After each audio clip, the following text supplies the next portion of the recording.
తెలంగాణ ప్రభుత్వం మీద కొంచెం మనం ఆదం మర్చినామా తెల్లారి ఏదో ఒక ఇన్సిడెంట్ నరకం చూస్తున్నటువంటి తెలంగాణ ప్రజల్లో రోజుకో రకమైనటువంటి బాధలు కష్టాలు బయటపడుతున్నాయి. నిన్నటిదాకా వర్షాలు, మొన్న వరదలలో కొట్టుకొని పోయినటువంటి ఇండ్లు, ఇవన్నీ పక్కన పెడితే ఈ రోజు పాపం చిన్న పిల్లలు ఉద్యోగం వేటల్లో తిరిగి ఎన్నో రోజుల నుంచి కష్టపడి చదువుకొని మాకు ఉద్యోగం వస్తుంది, మా తల్లిదండ్రులని మా మీద ఆధారపడిన తల్లిదండ్రుల కోసము, లేకపోతే మేము విద్యను అభ్యసించి విద్యావంతులమై ఒక ఉద్యోగము ఒక ఉపాధి కల్పించుకునే వాళ్ళమైతామని చదువుకున్నటువంటి పిల్లలకి నడి రోడ్డు మీద ఈరోజు తిరగబెడుతున్నారంటే ఇంతకన్నా దరిద్రం ఇంకోటి లేదు తెలంగాణ ప్రభుత్వంలో. నేను నిజంగానే ఈరోజు చాలా బాధాకరంగా ఉన్నది. ఈరోజు సెక్రటేరియట్ ముంగల మనం చూసినాం, ఆ పిల్లలు ఏం చేసిండ్రు? మనకు కావాలనంటే మనం ధర్నాలు చేయమా? మనకు కావాలనంటే మొన్న నీ బిడ్డ నీ అల్లుడు అందరు రోడ్ల మీద కూర్చొని కాంగ్రెస్ పార్టీ మీద ధర్నాలు చేసేది. ఆ పిల్లలు చేసింది ఏంది?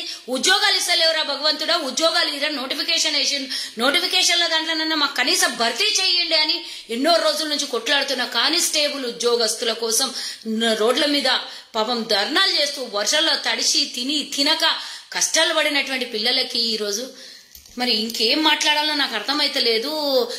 ఈరోజు ఉదయం మనకు తెలిసినటువంటి విషయమే 2022లో అమలు పరిచినటువంటి 46 జీవోని ఈరోజు కేసీఆర్ దాన్ని అమలు పరిచి, అసలు 46 జీవో అంటేనే బాధాకరమైనటువంటి విషయం. హైదరాబాద్ లో రంగారెడ్డి, రాచకొండ లో ఉన్నటువంటి వాళ్ళకు 4000 ఉద్యోగాలు, మొత్తం 30 జిల్లాలో ఉన్నటువంటి వాళ్ళకు 1000 ఉద్యోగాలు, అంటే ఉన్న 5000 ఉద్యోగాలలో 30 జిల్లాలకు 1000 మందికి ఉద్యోగం భర్తీ చేస్తే 120 కట్ ఆఫ్ మార్క్స్ వచ్చినా కూడా ఉద్యోగాలు దొరకలేదు.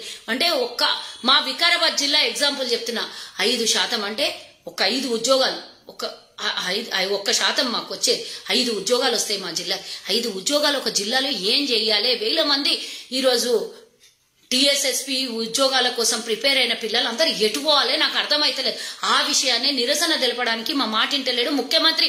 ప్రగతి భవన్ల నుంచి బయటికి రాడు, లేకపోతే ఫామ్ హౌస్ల నుంచి బయటికి రాడు, ప్రతిపక్ష నేతలకు జాయిన్ చేయించుకోవడానికి ప్రగతి భవన్కి వస్తాడు. కార్యకర్తలైనా సరే కాంగ్రెస్ వాళ్ళని తీసుకొని వచ్చి కండువా కప్పడానికి బయటికి వచ్చేటటువంటి ముఖ్యమంత్రి ఈరోజు చదువుకున్న విద్యార్థులందరూ రోడ్డు మీద మాకు ఉద్యోగాలు ఇరా భగవంతుడా అనండి రోడ్ల మీద తిరిగి నిరసనలు తెలియజేస్తే మనం చూసినాం కదా పొద్దున వీడియోలు విజువల్స్. రోడ్డు మీద పిల్లలు ఫ్లక్కాళ్ళు పట్టుకొని రోడ్డు ఎక్కడ సెక్రటేరియట్ దగ్గరకు వచ్చిండ్రు, రోడ్డు మీద కూర్చున్నారు. దానికే తీసుకొని పోయి అరెస్ట్ చేసి పొద్దుననంగా అరెస్ట్ చేసి దిక్కు దివాణా లేకుండా పిల్లల్ని ఆ పోలీస్ స్టేషన్ నుంచి ఈ పోలీస్ స్టేషన్ నుంచి డిఎస్పీ ఆఫీసు అక్కడ తీసుకొని పోయి ఇబ్బంది పెడుతున్నారు. 50 మంది పిల్లల్ని అరెస్ట్ చేసిండ్రు, 20 మందిని ఇడిచిండ్రని ఇంతకు ముందు ఒక వార్త. అది ఎంతవరకు వాళ్ళ మీద ఏమేమి కేసులు బనాయించారో తెలియదు, ఇంకా ఏమేమి కేసులు పెడతారో కూడా తెలియదు. ఆ పిల్లల భవిష్యత్తుని పాడు చేస్తున్నటువంటి ఈ ముఖ్యమంత్రి నీ గురించి మాట్లాడాలంటే సిగ్గైతుంది. నీ కుటుంబంలో ఇంతమందికి ఉద్యోగాలు ఇచ్చుకొని పిల్లలు నడి రోడ్డు మీద తల్లిదండ్రి పిల్లల భవిష్యత్తు మీద నమ్మకంతో ఈరోజు చదివిస్తే వాళ్ళని నడి రోడ్డు మీద వదిలేసిందే కాకుండా వాళ్ళు నిరసన తెలియజేస్తే పోలీస్ స్టేషన్లలో పెడుతున్నారు. సోదరా, పోలీస్ సోదరులారా, మిమ్మల్ని అడుగుతున్నా నేను. ఈరోజు వాళ్ళని పొద్దున్న నుంచి పోలీస్ స్టేషన్లో ప్రభుత్వ ఒత్తిడికి మీరు వాళ్ళ మీద ఒత్తిడి తీసుకొని రావడం ఎంతవరకు కరెక్ట్? మీకు తోటిగా రేపు పొద్దున ఉద్యోగాలు వస్తే పనిచేసే పిల్లలు అదే పోలీసు ఉద్యోగం కోసం ఈరోజు ఆ పిల్లలు పడిగాపులు కాసి అల్లాడిపోయి మొన్న ధర్నా చౌక్ దగ్గర ధర్నాలు పెట్టి మా మాట ఇంటలేడు, మా మాట వినేవాళ్ళు లేరు, మా గోస వినేవాళ్ళు లేరని సెక్రటేరియట్ ముందుకు వస్తే వాళ్ళని ఈరోజు అమానుషంగా ఈడ్చుకొని పోయి పోలీస్ స్టేషన్లో పడిసిన. మీకు కనీసం మీ తోటి పిల్లలు వాళ్ళు మీలాగానే గతంలో చదువుకున్న మీరు ఎట్లా చదువుకొని ఉద్యోగాలకు పోయినారో వాళ్ళు కూడా మీలాంటి ఉద్యోగం తెచ్చుకోవడానికే కదా కష్టపడుతుర్రు. నానా యాతిపడి చదివించింది కదా తల్లిదండ్రులు. మీరు కూడా ఆ రోజులు మర్చిపోయినరా? మరి ఎందుకు ఈరోజు ఆ పిల్లల్ని ఇబ్బంది పెట్టేసి లోపల కూర్చోబెట్టి ఇష్టం వచ్చినటువంటి కేసులు బనాయించడానికి ఇప్పటికి కూడా ఇంకా ఇడవలేదు? ఇంత చీకటి అవుతుంది అని అంటే ఏ రకంగా కేసులు బనాయిస్తుండ్రు? ఆ పిల్లల పరిస్థితి ఏంది? మా వికారాబాద్ కు సంబంధించిన వాళ్ళు, ములుగుకు సంబంధించిన వాళ్ళు, కొల్లాపూర్కు సంబంధించిన వాళ్ళు, మహబూబ్ నగర్ కు సంబంధించిన అంతమంది విద్యార్థులు 52 మంది విద్యార్థులు ఈ రోజు అక్కడ అల్లాడుతుంటే అరే ఏమైతుంది? గతంలో కూడా ఇట్లా చేసిండ్రు, తీసుకొని పోయి కేసులు పెట్టిండ్రు. ఆ సికింద్రాబాద్ రైల్వే స్టేషన్ దగ్గర కాల్పులు జరిపిన వాళ్ళో లేకపోతే అక్కడ ఇచ్చేసిన వాళ్ళో కోపం ఆవేశంలో అగ్నిపత్ ఉద్యోగాల కోసం పిల్లలు ఇచ్చేస్తే అప్పుడు కూడా లోపలేసి కేంద్ర ప్రభుత్వం ఏం చేసిందో మీరు కూడా అదే చేసింది. ఈ రోజు మీకు పశువులకి ఏం తేడా ఉంది అని అడుగుతున్నా నేను. ఉద్యోగాలు ఎట్లన్నా నీయవు, ఉద్యోగం కోసం కొట్లాడేటోళ్ళను తీసుకొని పోయి కేసులు బనాయించి వాళ్ళకు ఉద్యోగాలు రాకుండా చేయాలనే కదా మీ ప్లాన్లు. వాళ్ళ మీద కేసులు ఉంటే ఇక మొత్తానికి ఉద్యోగాలు రావు, కేల్కతం దుకాణం బంద్, ఇదే కదా మీరు చేస్తున్నది. కానీ దీన్ని సహించదు.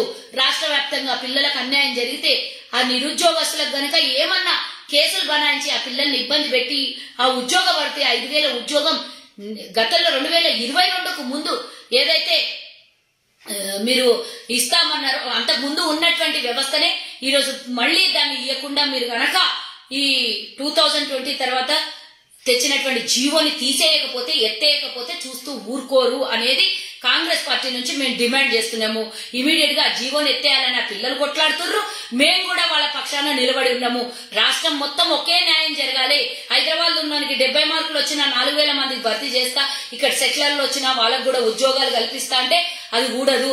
రాష్ట్రం మొత్తం 33 రాష్ట్రాలలో రూరల్ ప్రాంతాల్లో గ్రామీణ ప్రాంతాల్లో హైదరాబాద్ కోచింగ్లకు వచ్చి హైదరాబాద్కి వచ్చి కష్టపడుకుంటూ చదివినటువంటి పిల్లల భవిష్యత్తును పాడు చేయాలంటే చూస్తూ ఊరుకోరు. అందరికీ రాష్ట్రం ఇది ఒకటి పాకిస్తాన్, ఒకటి అమెరికా, ఒకటి తెలంగాణ, ఒకటి భారతదేశం కాదు. ఇక్కడ ఇది తెలంగాణ రాష్ట్రంలో ఉన్నటువంటి ఉద్యోగాలకు అర్హత ఏదే అందరికీ ఒకే రకమైనటువంటి అర్హత ఉండాలి. ఈ 46 జీవో ఎత్తేయాలి. లేదు అంటే కాంగ్రెస్ పార్టీ తరఫు నుంచి నిరసనలు రాష్ట్ర వ్యాప్తంగా మా నిరసనలు ఉంటాయి. అంతేకాకుండా ఈ పిల్లల మీద ఏదైనా కేసులు బనాయిస్తే మాత్రం రేపు పొద్దున నిరసనలకు మాత్రం పిలుపునిస్తుంది కాంగ్రెస్ అని డెఫినెట్ గా తెలియజేస్తున్నాం. జై హింద్.